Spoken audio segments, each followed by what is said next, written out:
Hey everyone! Now you guys probably know that the favorite food of leopard geckos and all other insectivorous reptiles is taquitos.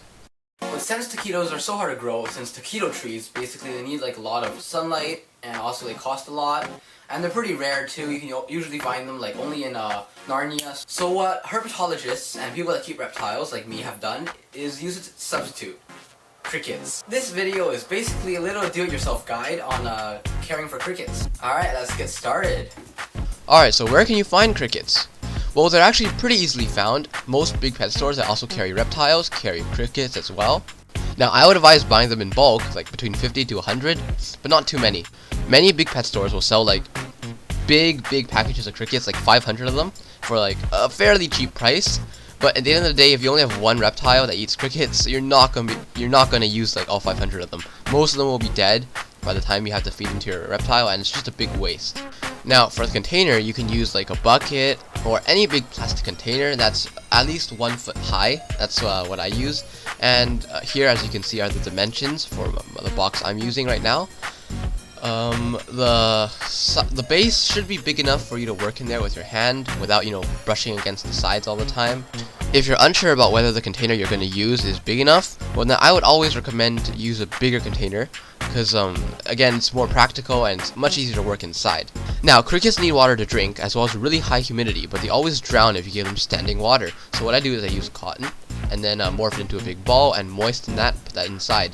Now, you also need to put a bunch of egg carton, as you can see here, into the container to give the crickets like plenty of space to hide, etc. Because crickets will actually eat each other, like they're cannibals. And if you don't want your crickets to die, well then, you should probably give them a bunch of space to hide, like more than they need. That way, there will be less cannibalism, because they won't be as crowded.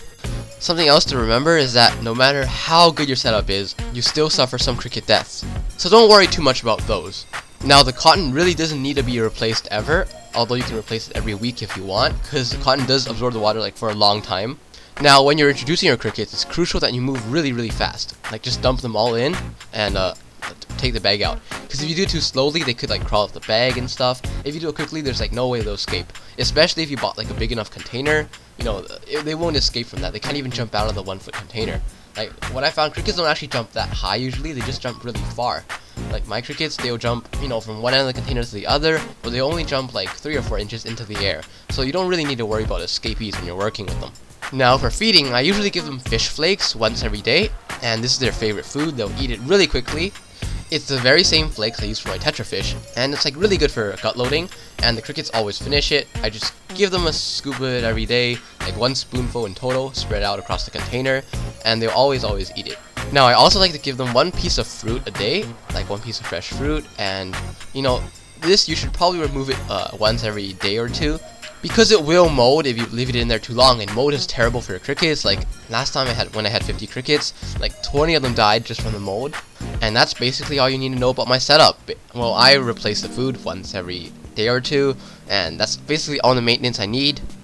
But one of my subscribers, OrangeBlossom, actually sent in like this setup that she made, and it's really cool, and I guess I'll show it to you guys. Basically, it's a large plastic container with steel mesh at the top to prevent escapes. Since crickets can actually chew through plastic mesh eventually, this is really great for ventilation. And now, as you can see, there's toilet paper rolls inside made of cardboard, to give the crickets places to hide. And the substrate is eco-earth, and as you can see, there's a feeding dish to keep the food from mixing with the earth. And since the eco-earth is kept dry, they won't breed in there, and there is a breeding box in a smaller container. It's kept moist with soil, and that's where they breed. So that setup is just really cool, and many thanks to OrangeBlossom for sending it to me. It's much better than mine, and if you have the do-it-yourself knowledge or just the resources to do that, then I really recommend you do. Now, I know taquitos are super tasty, but don't feed them to your reptile, please. That was a joke. Hope you laughed.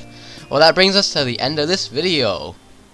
Thank you for watching, and if you enjoyed this video and want more content like this, then please subscribe and like this video.